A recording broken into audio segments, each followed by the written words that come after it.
I thought I'd give you a little tutorial on attaching the ends of the binding. This can be tricky, and so I want to run you through it real quick. I'm down to the last edge, as you can see right here. I try to give myself a distance of, let's move this out of the way, I give myself a distance of maybe 8 inches or so in between, maybe 10 inches in between here. Now I need to create a section where these two are going to overlap by the distance of the binding, which is 2.5 inches. But I don't need to get out my ruler because I know that my binding is 2.5 inches wide. So I'm just going to lay my binding down, open it up and lay it on top of here, and I'm just going to put a pin. I know this is now 2.5 inches down. I'm going to bring my upper section down here and I'm just going to overlap it and put a pin right where that other pin is, and now I know these are overlapping by 2.5 inches.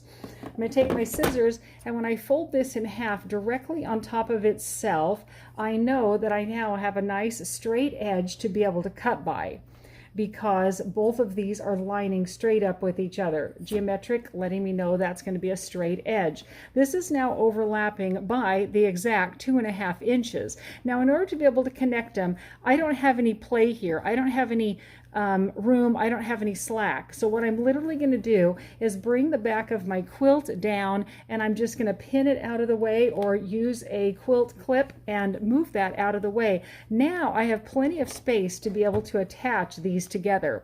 We're going to take the pin out. We don't need that anymore. And I'm going to overlap these in the same fashion that I did to connect them earlier, by connecting them right sides together and at an angle to each other. I'm going to release just a little tiny bit more of this. Let me see if I can angle you so you can see that. I'm going to release just a little bit more of this, give myself a little bit more space, and that's perfectly fine. You're kind of moving along with it, being a little bit impromptu as the spirit moves you. That's kind of how we do it.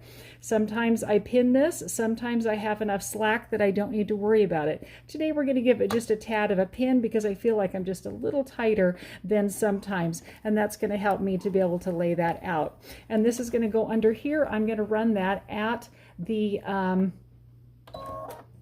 all along there at the angle, and connect these two together. And that is how you're going to create the miter of your very last section, connecting your two last pieces of binding together. There it's going to be, my friends, just like that.